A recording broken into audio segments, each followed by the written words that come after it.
Hi, Algebra. Today we're going to talk about polynomial graphs. And for right now, I don't want you to write anything down. I just want you to watch and I want you to notice. So I'm going to show you an example of a polynomial graph. Here is an example of a polynomial graph. All right? Nice. All right, let's look at another example of a polynomial graph. Here's another example of a polynomial graph. Looks like that. Okay, and let's do another one. Let's see, this is also an example of a polynomial graph. Okay, got the idea? I'm going to do one more. I'm going to do a blue one this time. Let's see. This is an example of a polynomial graph. All right, now I'm going to show you some non-examples. I'm going to use red to represent non-examples. So these are not polynomial graphs. So something like this. That is not a polynomial graph. Also, maybe something like that. That is not a polynomial. Notice that sharp point right there. Not a polynomial graph. So right now I want you to pause the video and I want you to write down, a few things that you think make non-examples. What makes a polynomial graph a polynomial graph, and what makes a graph not be a polynomial graph?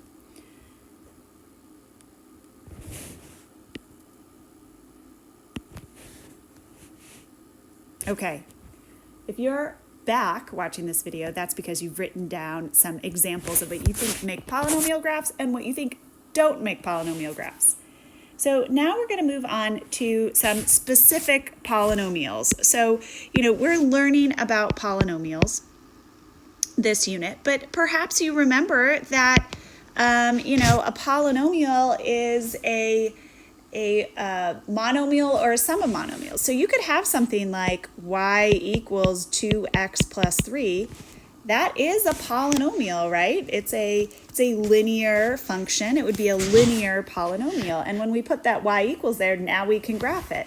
And we know that that would look something like this, right? We'd begin at 3 and we'd go up 2 over 1.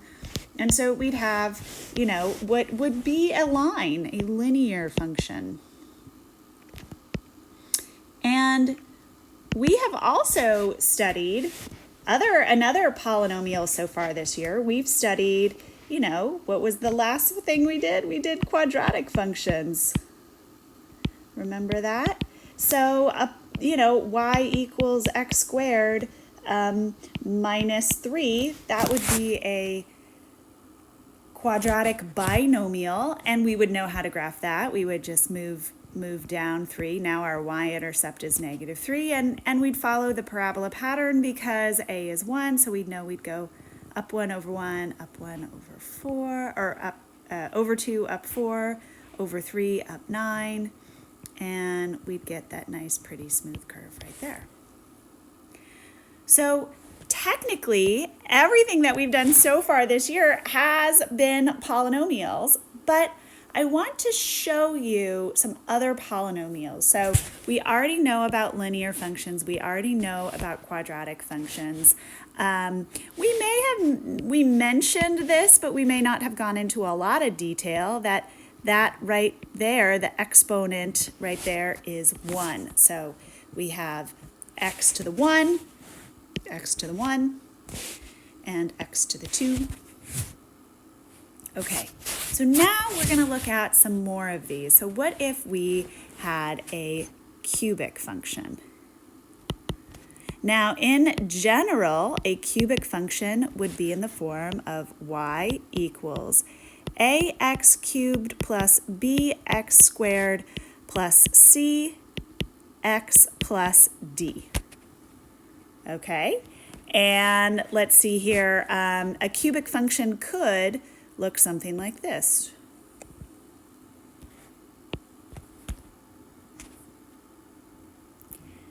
And now let's look at what comes after cubic. It would be a quartic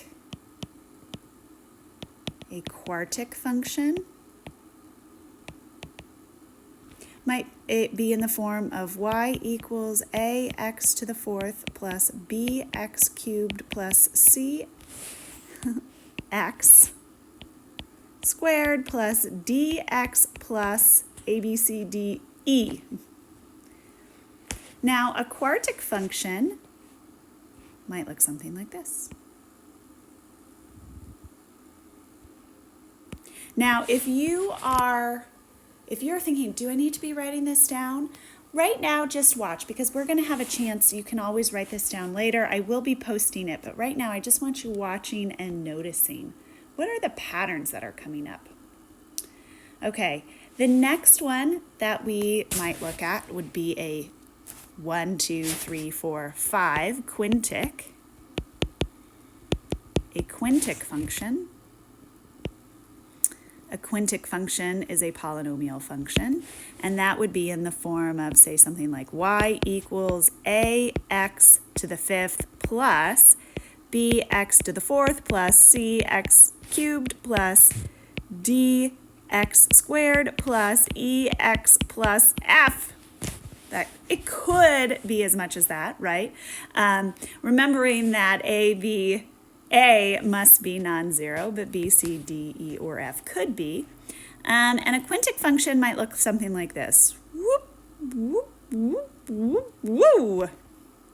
Check that out. Okay, and now finally we could have, I guess you could call this like a hectic function, or like I don't know, sextic function, I don't know, but we don't usually name it. We just say like a degree 6. So it could be something like y equals, and I'm sure I'm running out of room here, but you could do something like y equals ax to the 6th plus bx to the 5th plus cx to the 4th plus dx to the 3rd plus ex squared plus fx plus abcdefg. What? And now a degree 6 function could look something like this. 1, 2, 3, 4, 5. Whoa, like that. Wow, crazy. All right, what I want you to do at this moment is, looking at all of these, write down some observations. What have you noticed? What is true? What patterns have you picked up? Then we're going to share our observations as a class.